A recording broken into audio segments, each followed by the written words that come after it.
Hey guys, welcome back to the Whimsical Workshop. In this video we're going to take this stunning panel from Hoffman Fabrics Haunted Halloween line in these gorgeous basics and make our Under a Blood Moon quilt. We have this as the focal and we're going to do kitty corner blocks out here in the border.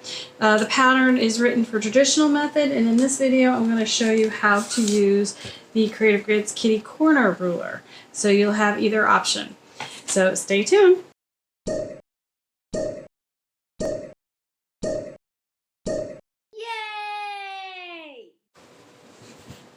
Okay, so to start the cutting, we need to trim this panel up to be 42.5 inches square. Now, as with all our other panel patterns, we always add a border on the edge that is larger than what we need, and we will trim it down. That's like an insurance policy. That way, if the panel comes in and it's stretched or distorted or smaller than anticipated, or, you know, it's not square, it's rectangular, you have that border to use as a as your insurance, basically. So what I'm going to do on this panel is first cut off all of the white even with the panel. Then I will measure the panel and decide how much we need to cut off of the sides to get it to the 42.5. Now, if it happens to be smaller than 42.5, I'm okay because of that first border. So first, let's just see what do we have, and then we'll trim it up. So this panel is almost 43.5 going this way. And almost, let's see what we got going this way. So this just kind of gives me a base. It tells me how much, if I have slack or if I'm going to be cutting it smaller than what the pattern says. And this way is almost 44 inches. So this is not square at this point. But if I cut all of the white off of this and make it a clean edge, it is a very abstract panel. So I can cut from just two sides, which I'll show you how I'm going to do it, and it won't mess up the panel. So first step is to cut all of the white off. And you'll see here, you can see here, let me pull it down so you can actually see it. The print is kind of wavy here. So this is another opportunity for me to really square this up before we trim it to size. I know I have excess, so I'm not concerned. Sometimes when the panels are smaller, I know I've done some other videos like that, we have to actually leave the extra I put into the first border, but in this case we're going to make it exactly what it needs. And when I'm trimming this, once I've cut my first side, I am using a horizontal line here, and you can see how uneven that is. That's just in the printing process. There's really nothing you can do about it. This is your opportunity to straighten this up and make it nice and square. Once I don't have a horizontal, I'm using the edge along this ruler. To do this, we're going to fold this into quarters. So I fold it in half, edge to edge. And then I'm going to fold these. Look at how wonky that is. So just by folding it in half, you can see all I did was cut the white off. And you can see how distorted the actual panel is. And again, this is a process. It's the way it's rolled on the rolls. There's all kinds of different things. There's nothing, I mean, there's nothing wrong with the panel. You just need to be more particular with panels. They are trickier, which is why we always put that cheater border on, so we have some insurance. Okay, so there's a little bit of white there. A lot of white this way. So what we're going to do, 42.5 is actually 21.25. So we do need to pull this down a little bit. And another trick that I learned is you can stretch your panel a little bit. Try to get it to square itself up.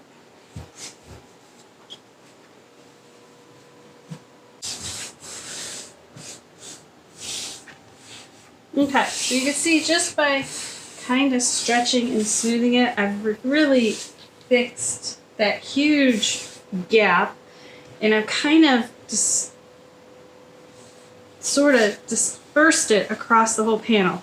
And all I did was I took it the stretchy way and kind of just stretched it, and then I got it back into this position. And I'm folding it into quarters because our ruler, and you want to make sure when you do this, there are no wrinkles in here. And this is a very organic panel, so we can do this a lot easier than if it had a hard border or frame. So we're just really making a nice quarters. And again, you see that huge white there. It's not as bad as it was because I stretched it a little bit. Again, you can do that. This is where bias is in our favor.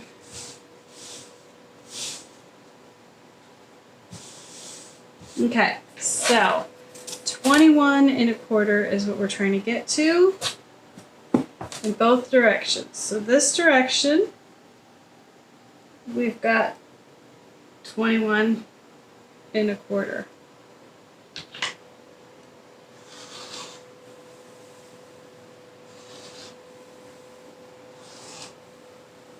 And you see I'm just sliding it up and making sure it's always aligned. And this takes a little practice, but it's not horrible. There we go. So that is going to be 42 1/2 because I cut it at 21 1/4, and then we're going to rotate the whole thing. And again, even if you were to cut this a little bit smaller, we have plenty of slush in that first border. And there we go, 21 1/4. So this, we want to make sure that fold is right on top of each other. 21 1/4, and again,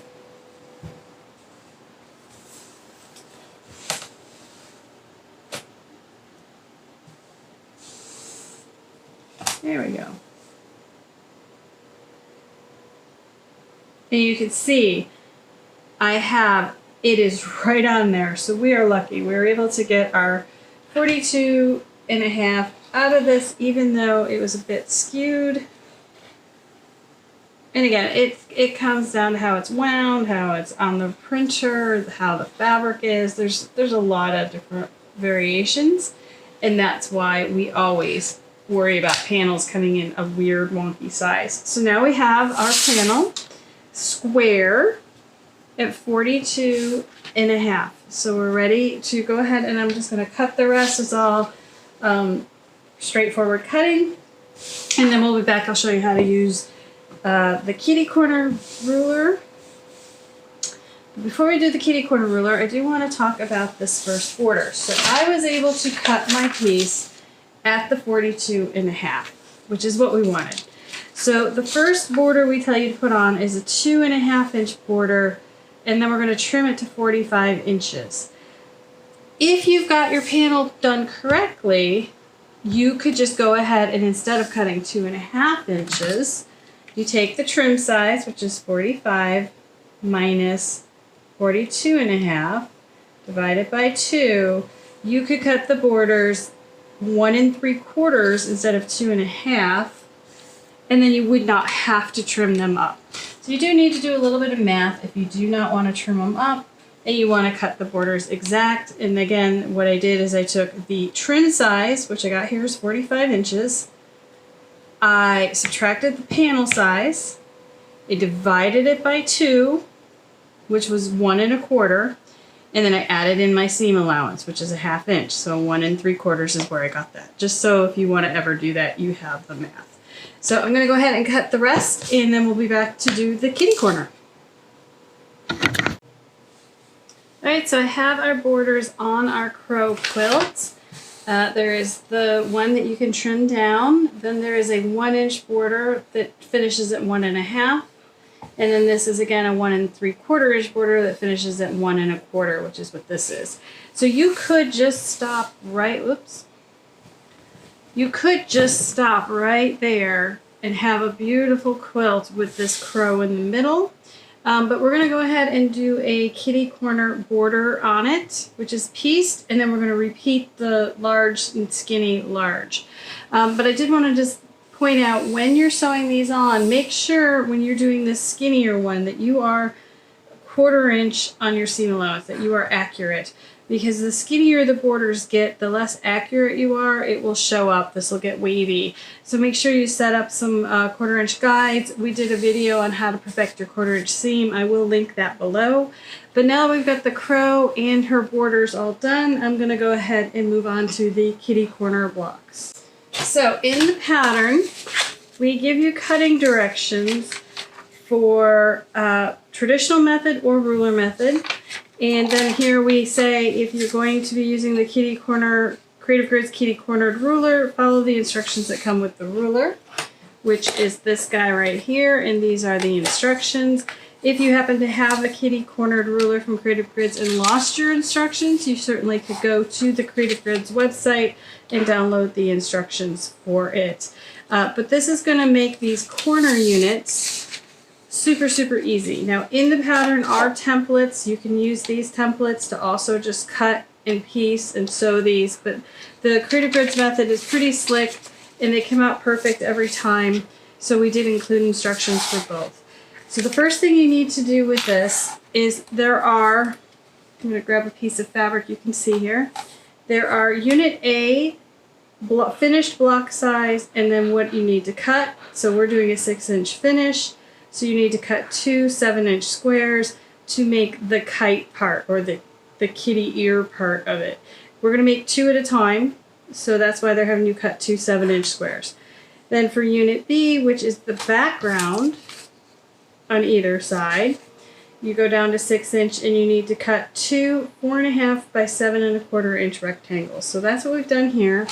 Those are the 7-inch squares, and then we have 2 different colors for our kitty corners. So I have a stack of the squash. I have a stack of the squash ones and a stack of the rust leaves. So to cut this, what you do, and the ruler is really slick, it walks you through everything. Now these are batiks. These 2 are batiks. This is an actual printed fabric. So I'm going to show you the difference on how to cut those when we get there. Before the batiks, what you do is you take these fabrics, and I'll take these over to the iron and fold them and press them to make it a nice flat fold.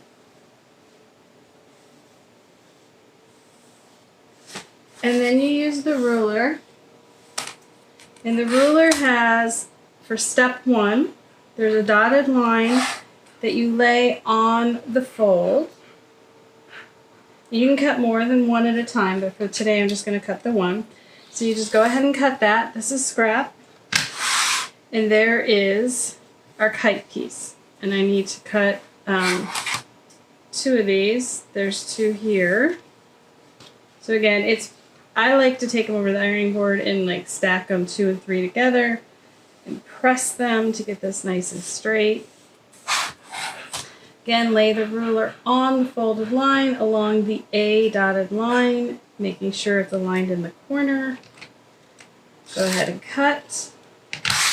And there we go. So we have our kite pieces. We're going to do that for all of those.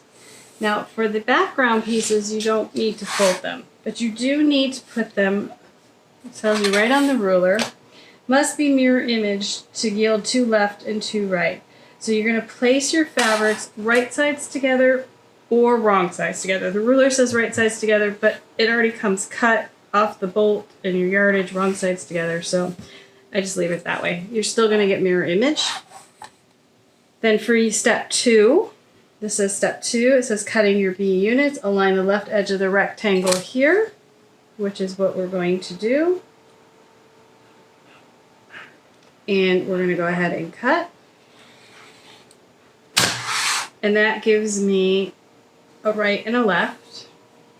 And then this piece, we're going to turn it around and repeat with the other side. So you're going to get 2 rights and 2 lefts out of each one. Make sure you cut all the way through your material. So that's how we're going to cut all these pieces. So I'm going to go ahead and get all these cut, and then I will be back to show you how to put these units together. I also forgot, when you cut these side pieces, you have to do step 3, which is rotate the ruler, and you align the 2 edges, and you clip the corner off. And this will just help us align them later. So just make sure you do step 2 and 3 for these side pieces. And you don't have to be 100% accurate because we're going to trim these up at the end. So you do have a little bit of leeway, so I do like to stack them up to cut them because it goes faster. Alright, so I have all of the pieces, we've cut them for the kitty corner ruler, and I've gone ahead and sewn them. So there's 3 different ones. If you follow the pattern, which I will link below where you can purchase it, you need to have 16 like this, 16 like this, and 4 like this. These are the 4 corners. So when you sew these on, you want to make sure that you always start at the right angle side and sew down. So I sewed the yellow one with the kitty ear on top, and then the rusty one, I did it with this background on top. And we're going to see a bunch of junk down here. Perfectly normal. That's what you're supposed to have. You're really trying to align this. This is going to all get trimmed down anyway. I did do a full video on the kitty corner ruler, and I will link that below for you as well. So if you want to see how the backgrounds are sewn on, go for it. It will be down below. But now we're ready to trim our kitty corners. So how you do this is you take one, and there is this little like chicken feet thing. It says trim 1, trim 2. So trim 1 is you align the little chicken feet right there, right where everything intersects. That little chicken foot goes there, and I don't know what the heck it's called. That's what I'm calling it. So you align it to make sure they're kind of running parallel to the side pieces, and you're going to trim up the background. And if you have a Martelli turntable, which I'm going to pull out here in just a second,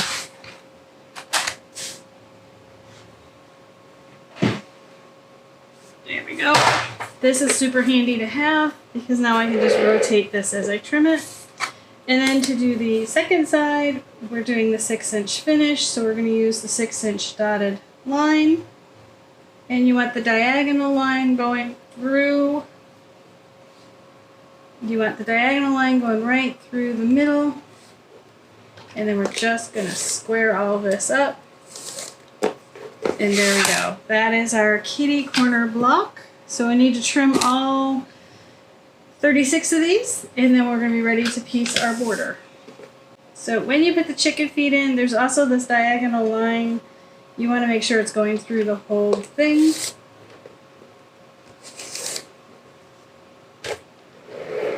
I don't know about you, but I love creating the pile of scrap next to me. When I'm done, I feel like I've accomplished something. So we're just going to go ahead and keep trimming these. And while I'm trimming these, I just want to tell you a little bit about the design and how it came to be. Hoffman sent us this panel and asked if we wanted to design a pattern, a commercial pattern for it. And I was like, this is a very, very cool panel. We see so many fabric lines coming through the studio that when I do see something kind of new and different, I really want to jump on it and do something with it. And I felt the crow panel was that. The kittied corner ruler is one of my new favorite rulers to create a complex looking block without a lot of, fighting with bias triangles or dealing with anything that's actually complex. So I'm all for little work for great return. And that's what this ruler does for me. So I wanted to create a really cool pieced border to go around the crow. And I hope you like the piece border. I'm not sure if it's a crow or a raven. Maybe someone can let me know down in the comments below. But then when it came time to name it, that is sometimes where I struggle the most, is coming up with a name for this. And I'm pretty sure Matthew named this one. He's like, well, why don't you just call it Under a Blood Moon? And I thought that was a very fitting kind of creepy name for this kind of fitting, elegant, but creepy quilt panel, and that is where the quilt came from. So I'm also getting into with my designing. I'm designing more and more quilts with triple borders, like more skinny but more borders. I think it gives it kind of a fresh and modern look.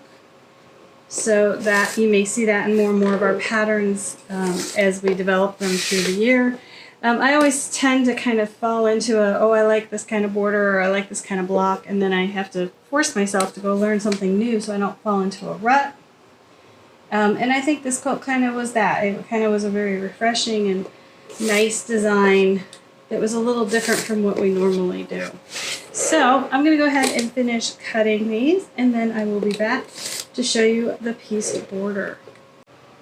Alright, so all that trimming is done. There's my fabric confetti from trimming. And now we need to move on to the little gold corners on each of these, which is this this little gold square. And what we're going to do is we're going to do a flip and sew on here. And I've done tons and tons of videos about how to do flip and sew. I'm going to show you how I mark them. I like to use a corner clipper ruler or our Pac-Man ruler, and I will link those videos below as well. And I like to use a fabric pencil. And instead of drawing the line from corner to corner, this ruler has 45 degrees with a 1/4 inch built in. So now I can align the ruler top, side, and bottom line with the square. And I'm going to draw a line a 1/4 inch away from the center line. So now when I go to sew this, there's a big triangle, little triangle points out. But I'm still going to sew from corner to corner, but my 1/4 inch guide will go onto the square.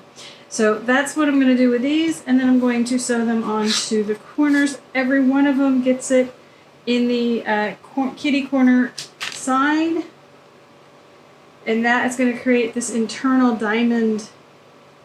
Well, it's more of a triangle. It's going to create an internal triangle pattern as I sew the border together. So I'm going to get these all sewn on to the corners, and these will be ready to start piecing into a border. And I'm going to sadly get rid of my fabric confetti. We do donate this and it becomes dog beds and cat beds, so that's another idea to use your fabric confetti for. Alright, so I have all of my little squares sewn onto these units, and I'm going to trim them up, and I want to show you a trick on that.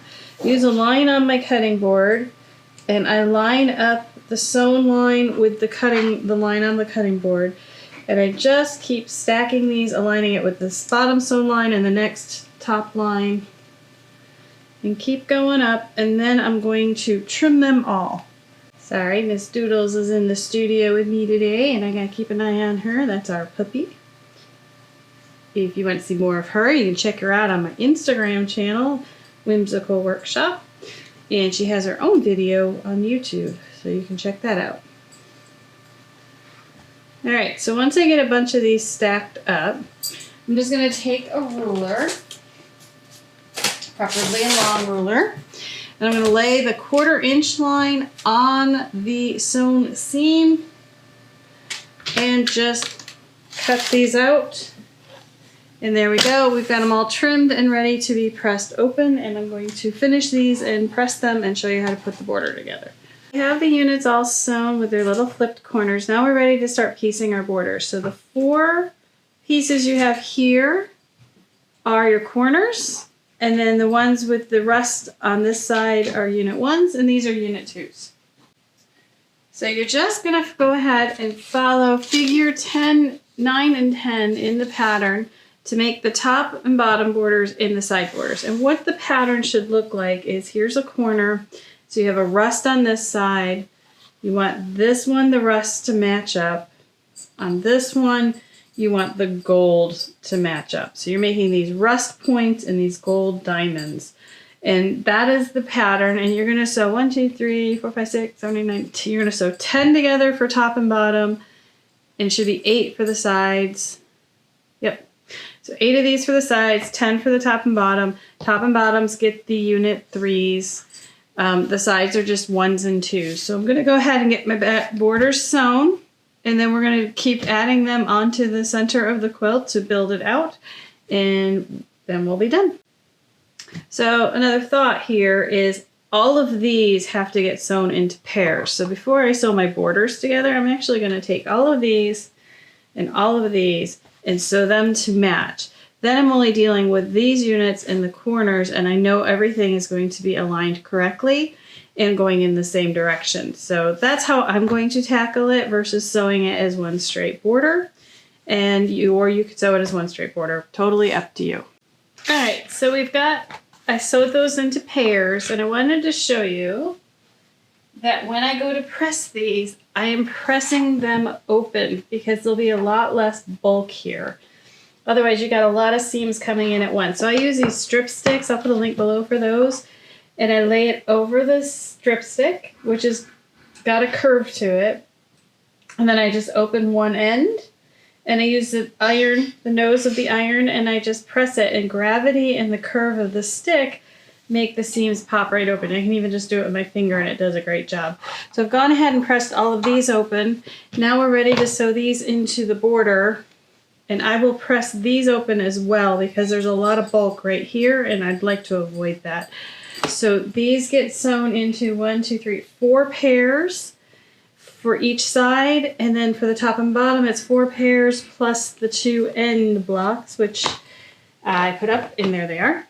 So we're going to go ahead and sew these into the borders, and we'll get them onto the quilt.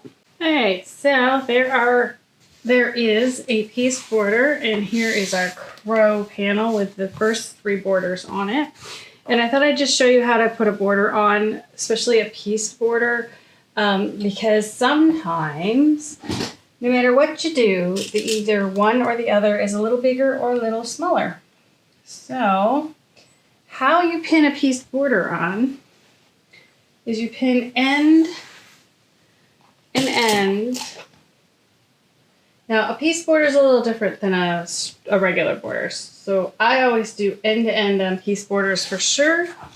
Try to find the center point, which I actually have a little fold line here so I can see it.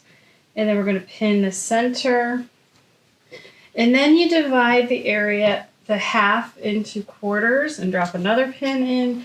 This will let you ease in any difference. And if you have one that is slightly bigger, put that one on the bottom when you sew it, and it'll get kind of sucked in there magically. It won't do a lot, but it will do maybe up to a 1/4 inch on something this big. But this is how you pin a piece border to your center block.